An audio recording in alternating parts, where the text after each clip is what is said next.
Hello everyone, welcome back to my YouTube channel. My name is Alessandro. Thank you so much for being here today.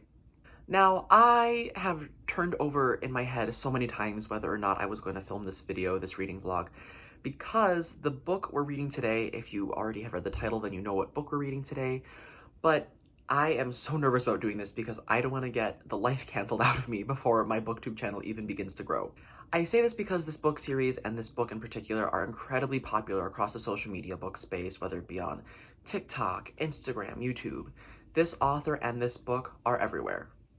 I definitely notice a trend with creators that film reactions and reading vlogs and reviews of popular books. They tend to get a lot of negative comments and a lot of negative responses because they speak their opinions about the books in an honest way, and sometimes they don't always like those most popular books. That is my biggest concern, is I really want this YouTube channel to be a place of positivity and reading and community, and I don't want to have a bunch of negative comments on my videos just because I didn't like one book. But with all that being said, I'm going to do this anyway because I've already started this book and I'm actually enjoying it a little bit so far. And again, if you could not tell from the title of this video, we are going to be reading Miss A Court of Thorns and Roses by Sarah J. Maas today. I'm about 50 pages in already, and like I said, I'm enjoying it, but I wanted to bring you guys along with me on this journey. For context, I have never read a Sarah J. Maas book. I have not read any of her other books. This is my first time reading A Court of Thorns and Roses, and quite frankly, I'm very behind because I didn't even know this book series was a thing until I got on BookTube. And as embarrassing and shocking as that may sound, that is the honest truth behind it. And I'm really excited to read this book. One of my friends actually got me into this series because she has read most of the books, I believe. And she said that A Court of Thorns and Roses is not like the best book in the series. I think that's a pretty popular consensus among Sarah J. Maas fans, that A Court of Thorns and Roses, which is book number 1 in this series, is not the most popular book. I believe there are five books. Again, I could be totally wrong here. And most people say that the second book, which is called A Court of Mist and Fury, is one that really gets people into it. But in this video, I just decided to focus on A Court of Thorns and Roses because it's the first book in the series. I want to give you guys my authentic reactions to this book series, and I thought it'd just be a fun video to do overall. But where are my manners? Of course, if you don't know me or you don't know my face, hi, my name is Alessandro. This is my channel, Alessandro Reads. I like to film vlogs, bookish content, bookish reviews, and I'm so happy to have you here today, and thank you so much for checking out the video. If you like what you see and you want to continue with me on my bookish journey, please consider giving the channel a subscribe and give this video a like. And of course, I'm on Instagram now, so if you want to check me out on Instagram, please click the link below in the description, and that will take you to my Instagram page, where you will find different Instagram reels, more book reviews that are more in-depth, and other posts in general. But without further ado, I think we should just get started reading. Like I said, I'm already 50 pages into this. This book's about 400 pages long, and I am more of a slow reader, so I would say just give me, please be patient with me, and I will update you guys when I'm a little bit further along. And just to give this disclaimer right now, this reading vlog will have spoilers in it, so if you have not read A Court of Thorns and Roses by Sarah J. Maas, and you do not want any spoilers for this series, I'm sorry, but please click away now. I do want to be able to kind of discuss my thoughts about specific plot points, parts in the book at depth without worrying about having to censor myself all the time.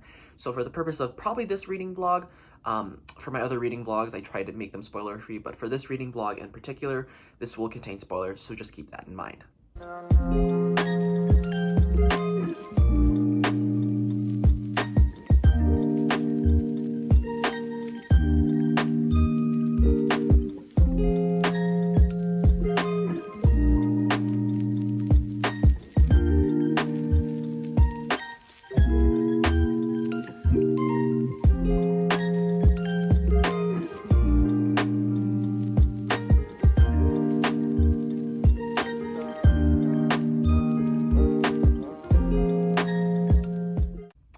Alright, hello everyone, welcome to reading update number 1 for ACOTAR book 1.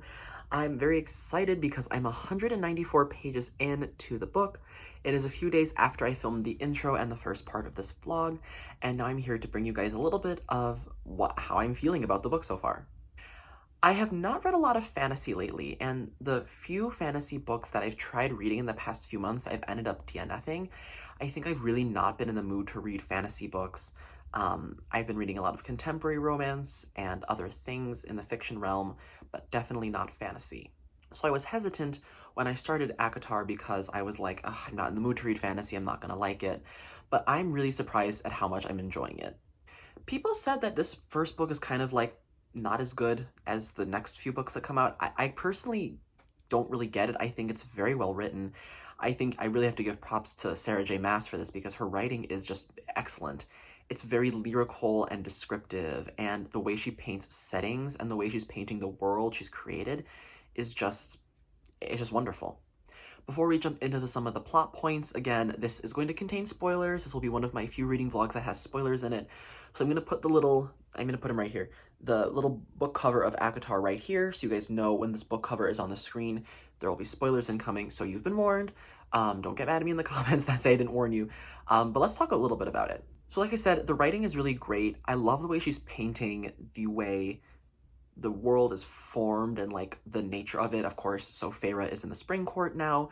So I'm about halfway through the book. I literally just stopped, I think about an hour ago reading, and we just got to the part where she got brought back to the house during the Great Rite when Lucien found her.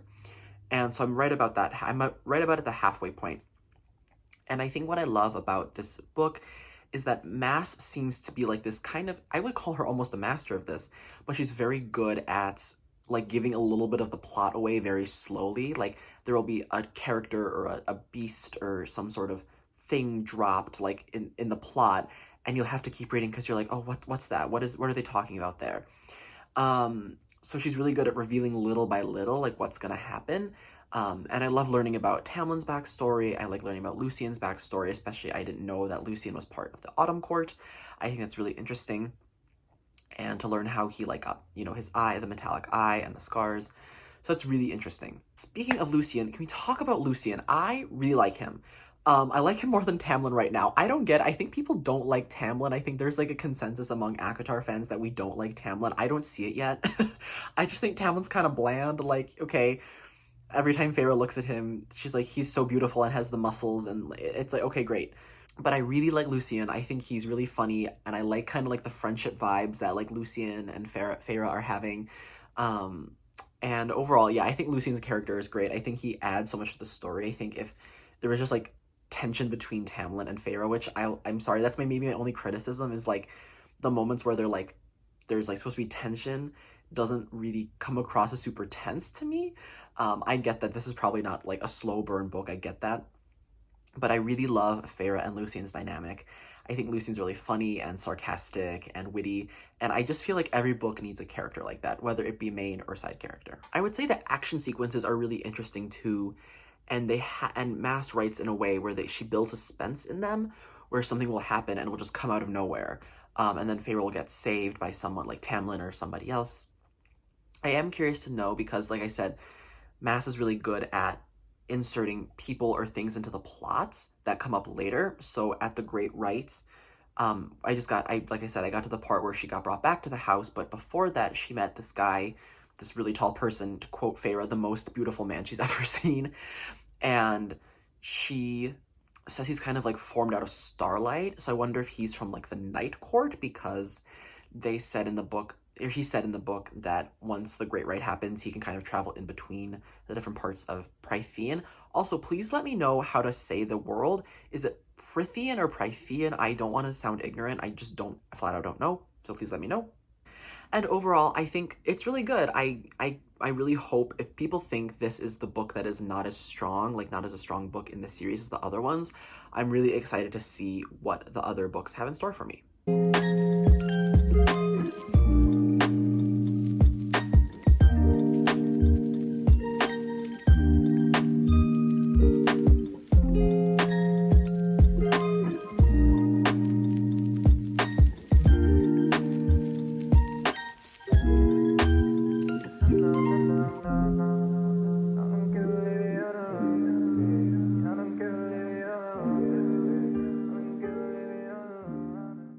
Alright, hello everyone, welcome to reading update number 2 or 3 in this vlog, I believe, of Miss Sarah J. Maas's A Court of Thorns and Roses. I'm very excited because I'm officially 343 pages into the book, and things are getting intense to say the least. Like I said, there will be spoilers for the remainder of this book. I want to talk about my plot the plot points at length and my favorite parts of the book. So again, I will put the book cover right here, and when you know this book cover is on the screen, there will be spoilers incoming. So again, you've been warned, but let's talk about a little bit more about the end of the book because all the tea has literally been spilled. It's crazy. I just got to the part when Feyre is in Amarantha's cavern area and she just killed the giant she just killed the giant crazy worm that wanted to kill her. And that was crazy. Sarah J. Maas did such an excellent job at writing that action scene. Before that, I think the last time I updated you guys was around the 200-page mark when Feyre had just returned home, I think, to the mortal realm. And then I read on a little bit in my reading montage, and I got to the part where Feyre goes back to the Spring Court, and she finds Alice, and Alice tells her all about the blight that is occupying Prythian. And yeah, that was a really interesting scene because, again, like I said, all the tea had been spilled, and I got to learn all about Amarantha and more about Tamlin and Lucien. And overall, it was just really interesting. And I'm really glad, again, I think I said this already, but Sarah J. Maas, she's really good at putting things in, like, where they need to be, but also, like, keeping you interested, like, dropping names of things and creatures. And she's like, oh, and you have to think, like, oh, when is that going to come back? Like, the ACOTAR came back. Finally, we got to see the ACOTAR in person. Amarantha is freaking crazy, though. Oh my gosh. I was not expecting what happened to Claire Bedor to happen.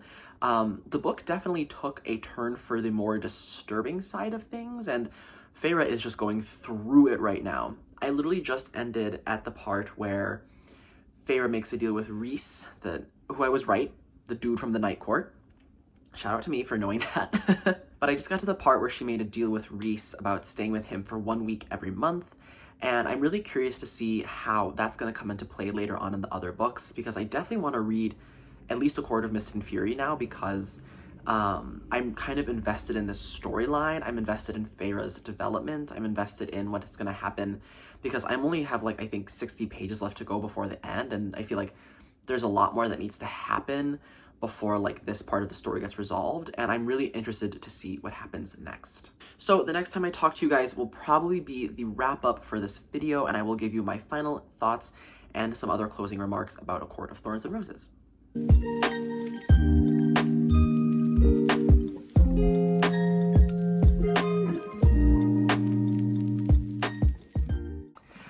So I just finished ACOTAR. My head hurts. This book was crazy. The last 150 pages completely took me off guard. For the last time in this video, I'm going to say this. This part will contain major spoilers, so if you do not want to be spoiled, if you have not read ACOTAR and you want to, please do not watch this part, because I'm going to talk about the ending of this book, which was crazy. I did not expect what went down to go down, basically. I thought we would meet Amarantha, who is, like, the #1 baddie, like the #1 evil person. I was like, oh, because she got name dropped, you know, towards the end, and then when Alice spilled all the tea about what was happening in Prythian, I was like, oh, we'll meet Amarantha, like, next book, and maybe she'll, like, get introduced in book 2, and maybe she'll have, like, a small part in book 2, and then, like, the final showdown will be, like, A Court of Silver Flames, I think is the most recent one. Nope, I was wrong. I did not expect that ending to go so fast. The book did, like, so much in one book, and I think it worked in a weird way, because I thought, like I said, I thought this book was kind of just, like, set up for the next few books, and I'm really curious now to see what A Court of Mist and Fury is going to be like, because I'm definitely going to read that soon. I just want to see what it's like, because Feyre made the deal with Rhys at the end. Can I call him Rhys, or have to call him Rhys-Sand? I'm calling him Rhys. She made the deal with Rhys, so that's obviously going to be a thing in the next few books. And I'm just like, what's going to happen next? Because I really did think, because I'm so used to reading, like, Percy Jackson and Harry Potter, where the villains are introduced early on, and then they are only dealt with in, like, a dramatic final battle at the end of a series, not the end of a book. Because the way Feyre, like, solved the riddle, like, at the very last, I knew she was gonna do that at the very last minute. I was like, oh, first of all, I knew what the riddle was gonna be. It was pretty easy, I think. It was really interesting to see how she's, like, solved it at the last minute, and I think Sarah J. Maas built suspense so well there, because when the three fairies were brought out, I was like, oh, Feyre can't do it. Feyre's, you know, a good person. I mean, she is a good person. And I didn't think she was going to kill the first two fairies. And I was like, when she did, I was like, my jaw was on the floor. It was crazy. And when, like, shit hit the fan, like, and then Amaranth was just like, boom, you know, Tamlin was like, we're done here. It was just really interesting, and I definitely did not anticipate seeing how much Rhys would help Feyre throughout her trials. I definitely thought that was interesting, and that's the only reason she survived. I thought that was super interesting and super well done. Overall, I think the ending was crazy, just because the way the book was set up with her and Tamlin, and then like going to the Spring Court, living there, adjusting, going back. I didn't think all that would happen at the end of the book, but I kind of see how it works. In conclusion, I would say I had a very enjoyable reading experience with this book. I was not expecting to, because I heard from, I would say, a number of people and booktubers in general that this book was just not Sarah J. Maas's strongest. However, if this book is not her strongest, I'm really interested to see what is her strongest, because this book really kept me reading, especially towards the end. I wanted to know what happened. And I'm just overall really looking forward to reading the rest of the ACOTAR series. If you made it this far in this video and you enjoyed this vlog and you enjoyed my reactions to A Court of Thorns and Roses, I would really appreciate it if you would give the video a big thumbs up. Maybe leave a comment for what kind of videos you want to see next. If you want to see me read A Court of Mist and Fury next, I'd be totally up to that. And also consider giving the channel a big subscribe in case you want to see more videos from me in the future. I think without further ado, we're gonna close the book literally on A Court of Thorns and Roses. I'm really excited for the rest of this journey. I've definitely found a new series I think I'd be into, and I think that's all for me for now. So, of course, one last time, my name is Alessandro. Thank you so much for being here, and I will see you in the next one. Bye!